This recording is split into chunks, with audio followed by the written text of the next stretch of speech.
nós combinamos com o senhor, estamos fazendo, gravando, para que o nosso, não correr o risco do nosso terrário quebrar, nossas plantas se estragarem, etc, etc, etc. Sim, eu, Rafael, meu amigo Ericôndio, nós vamos explicar a respeito do perfil de solo e o nosso contendo como rocha matriz, o gneiss. Então, inicialmente, esse perfil de solo ele foi elaborado como um perfil de solo completo. Um perfil de solo completo tem que ter, no mínimo, 4 camadas, 4 horizontes. Mas, para a formação desses horizontes é dado pelo intemperismo da rocha matriz. Essa rocha matriz ela vai sofrer intemperismo.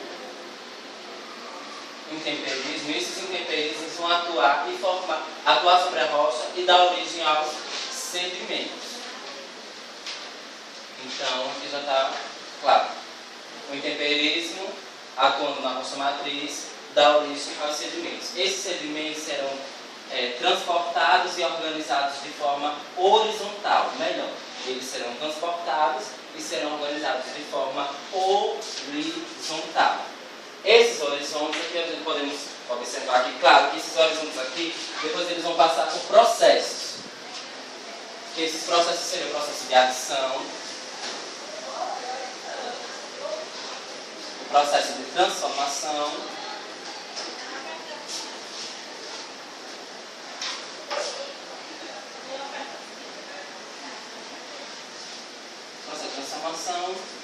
o processo de translocação,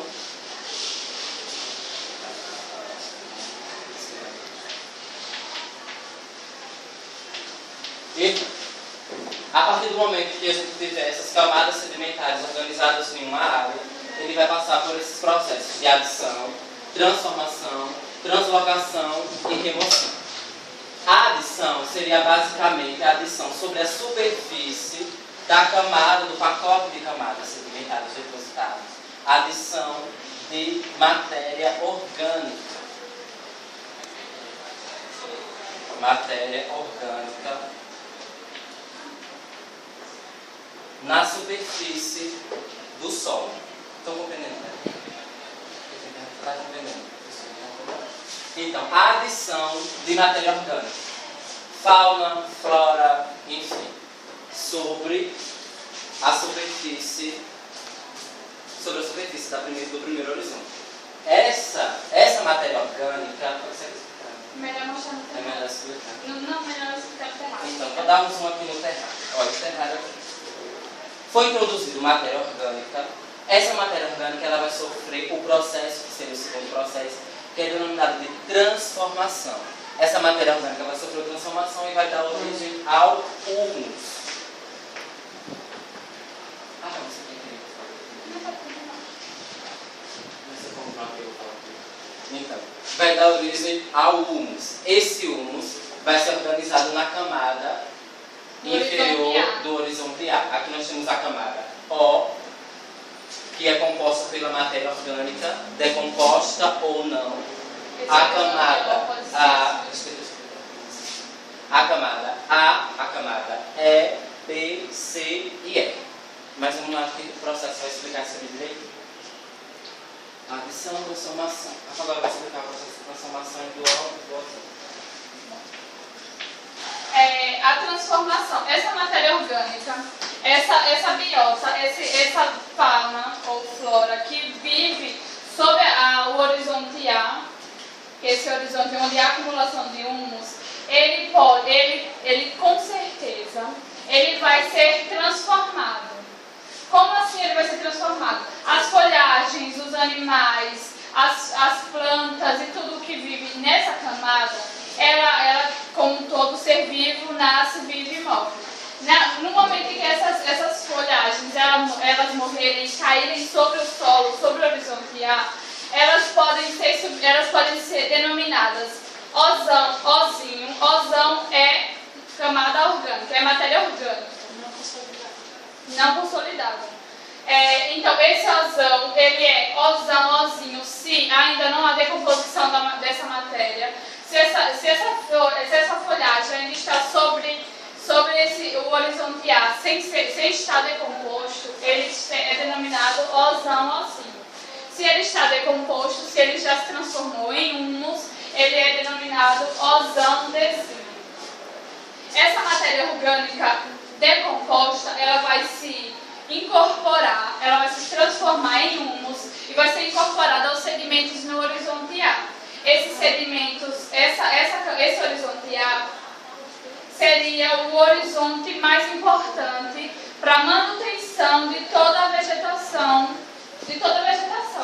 Por quê? Porque sem a incorporação desse humus ao sedimento, nenhum desses organismos eles estariam vivos nessa camada. Então, sobre a superfície, nós teremos a ação das águas. A ação da água ela vai percolar os horizontes do solo, começando pelo horizonte. Enfim, o que é essa percolação, o que é a ação da água vai ocasionar nos horizontes? Primeiro, ela vai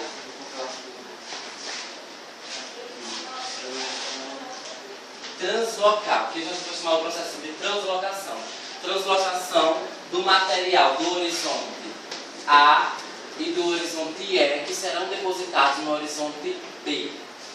Qual é o material que vai ser translocado do horizonte A para o horizonte B? Primeiro, o horizonte A, essa parte aqui que é o acúmulo de humus, ela vai translocar os materiais mais sólidos. Isso tudo com a ação da água. A ação da água ela vai translocar os materiais mais sólidos do horizonte A para o horizonte B. O horizonte E é o horizonte mais claro, porque ele vai sofrer um processo de lixiviação, que é a perda de minerais, como a argila e o ferro. Então, a coloração do horizonte E é muito baixa, devido à ação da água que percorreu esses horizontes. No entanto, o horizonte B, ele vai apresentar uma característica de coloração bastante forte. Por quê? Porque ele vai receber a argila e o ferro. Um dos exemplos de minerais, porque podem ser outros. Mas, enfim, a argila e o ferro que vai ser responsável pela sua coloração mais avermelhada dentro do perfil de solo. Lembrando que esse perfil de solo aqui é um perfil de solo não é natural, isso foi feito em laboratório, lá na casa do Rafa. Então, o que acontece? Esse perfil aqui ele está sendo organizado de forma... claro que na natureza nós encontramos esse perfil de solo, mas não é comum. Geralmente não temos um dos horizontes. Aqui nós colocamos todos os horizontes. Então, continuando aqui. Essa percolação, só para deixar mais claro, ela vai translocar materiais sólidos da camada do horizonte A e do horizonte E. Do horizonte ele vai translocar materiais sólidos e do horizonte E vai translocar minerais, como argila e ferro, que serão depositados no horizonte B, tendo como característica a coloração avermelhada.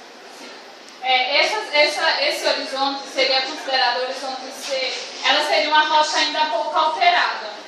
Essa rocha, ela está sofrendo decomposição. Esse horizonte C também é muito conhecido como saprólogo. Por quê? Ela é a rocha podre, a rocha em decomposição. Essa rocha do horizonte E, ela por uma questão de ter sofrido intemperismo, ela está se decompondo para que posteriormente ela dê origem a uma dessas outras camadas aqui do solo. Eu acho que a respeito do saprólogo seria basicamente isso, mas eu vou fazer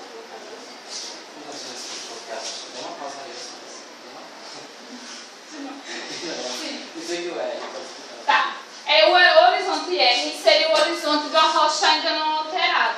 Ela seria a rocha matriz, virgem, sem nenhuma alteração. Ela não sofreu nada, por isso era a rocha matriz. No nosso caso, ela não pode ficar homogênea, porque na composição do terrário ficou um pouco difícil de quebrar, serrá-la. Mas ela, na natureza, ela estaria homogênea.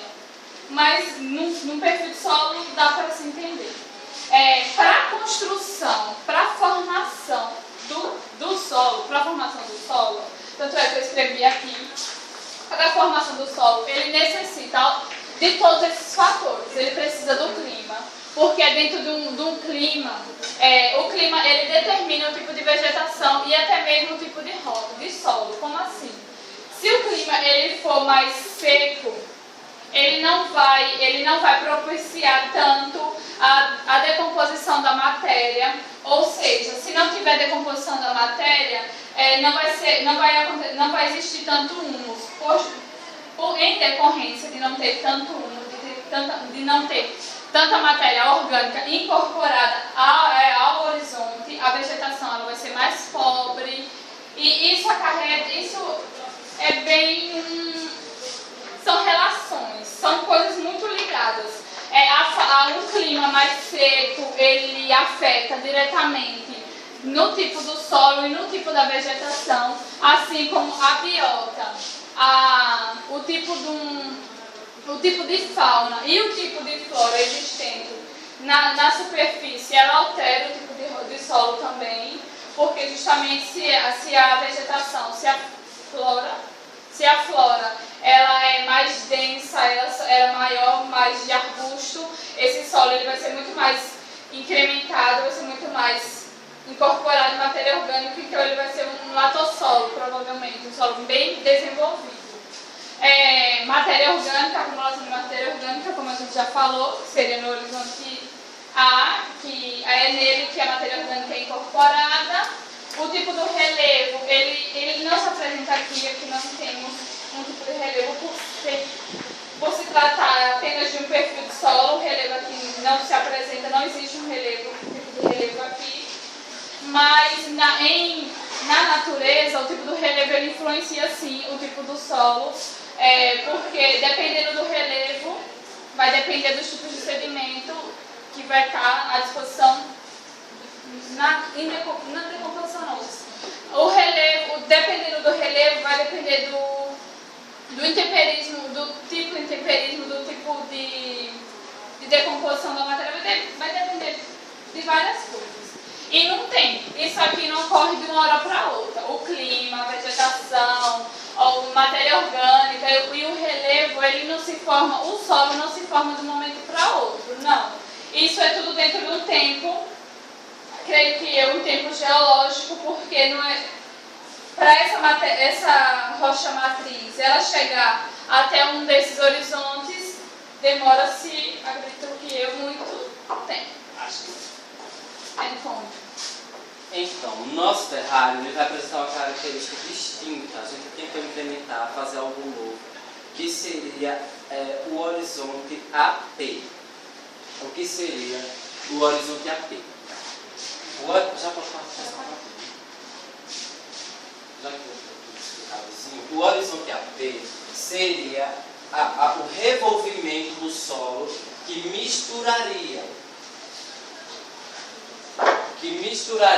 acabaria misturando os horizontes do perfil. Então, a partir do momento que o homem ele vai desenvolver uma ação com a terra, vou colocar aqui a ação antrópica sobre o solo, né? Nosso exemplo seria basicamente a plantação, o cultivo de flores, no caso. Eu poderia dizer também. Então, ação antrópica, o homem agindo hoje sobre o solo, através de quê? De máquinas, com o advento da máquina, utilizando as máquinas. Esse uso, esse modo de produzir sobre o solo, ele acabaria misturando o quê? Misturando os horizontes. A partir do momento que ele vai começar a usar máquinas, ele vai passar a deformar os horizontes, misturando-os. Porque para a necessidade que se tem de desenvolver uma agricultura, de desenvolver uma ação que gere lucros, que gere renda, é necessário o incremento aí, a utilização das mãos. Isso pautado na ideia que temos hoje. Hoje nós sabemos que podemos plantar de forma diferente, sem degradar o solo. Como nós sabemos que o solo, a natureza, ela vive constantemente com intemperismo, a partir do momento que o homem introduz a máquina sobre o solo, sobre a superfície, vai degradando e vai misturando, isso aqui ele não vai parar nunca de ser útil, de sofrer fenômenos exógenos, como a chuva. Ele vai perder a sua consistência, a sua consolidação. Por quê? Porque nós não teremos raízes que segurasse o solo e fosse potencialmente capaz de sustentar o solo com a chuva, com a erosão da chuva. Então o que nós teremos aqui? Nós teríamos a perda do solo. A partir do momento que o homem vai, para deixar mais claro, o homem vai, ele incrementa a máquina, ele vai e mistura essas camadas aqui ela vai passar a não ter vegetação. Essa vegetação que é responsável pela a substância do solo, mas Rafael, a substância do solo, consolidar o solo, a chuva vem e leva embora o solo. E aí nós teríamos uma perda de solo, que é o que mais vem acontecendo hoje nos dias atuais. É importante lembrar que cada um desses solos, eles, na natureza, eles às vezes não se apresentam tão espessos. Então, normalmente o horizonte A ele tem de 20 a 30 centímetros. Então, a máquina ela sim capaz de revolver e misturar. Os horizontes que geralmente são misturados é o horizonte A e o horizonte E e parcialmente o horizonte B. Toda essa matéria orgânica ela é misturada. Agora vamos entender mais ou menos assim. Se nós tínhamos uma camada de cerca de 20 a 30 centímetros com concentração excessiva de humus, que dava a sustentação de uma boa vegetação. Se de repente nós misturássemos 2 ou 3 camadas, esse humus ele se espalharia por essas 2 ou 3 camadas e esse solo ele estaria um pouco mais fraco, ele não estaria tão bom para o cultivo, pode seja de flor ou de agricultura em geral. Esse solo ele vai perdendo a sua capacidade e ele vai ficando cada vez mais fraco e perdendo realmente a sua capacidade de produzir. Eu acredito que seja isso. Eu esqueci de falar, quando eu estava falando sobre a rocha matriz, a nossa rocha matriz, que é o gneiss, ela é metamórfica do granito. E nessa nossa rocha, que a gente identificou muito nela, presente nela, foi brilho, ou não é brilho exatamente a palavra, mas ela tem bastante brilhosidade. Não sei se a palavra é essa, mas... Então, porque provavelmente essa rocha ela é proveniente de um acúmulo grande das micas brancas, biotita ou muscovita, e também de quartzo. O quartzo nós sabemos que ele tem uma certa brilho, etc. Então, o nosso granito, o nosso gneiss, aliás, que eu não tinha falado, que eu queria retificar agora, ele é metamórfica do granito. Mais alguma coisa? Então, só para tentar fazer isso, eu acredito que a formação do solo ela vai depender muito do intemperismo. E como o Rafa falou, o clima ele vai exercer um papel fundamental na formação do solo. Não é que ele vai ser muito fator, mas o clima ele também vai ele vai definir o tipo de intemperismo. O tipo de intemperismo sobre a rocha. Digamos em uma região, em um país, enfim, uma região que chove muito, o tipo de intemperismo seria mais o tipo de intemperismo químico. A fragmentação da rocha de forma molecular, de forma mineral. No entanto, no Brasil, principalmente trazendo isso para o sertão, para o Nordeste, o principal tipo de intemperismo é dado pelo intemperismo físico, que é dado pela fragmentação da rocha, a quebra da rocha. Então, em ambientes de intemperismo físico, com maior atuação, com maior importância, nós teríamos os solos desenvolvidos no tipo de latossolos, que são solos espessos, solos com grande espessura. Em temperismos químicos, a espessura dos horizontes não seriam tão grandes quanto nos de intemperismo físico.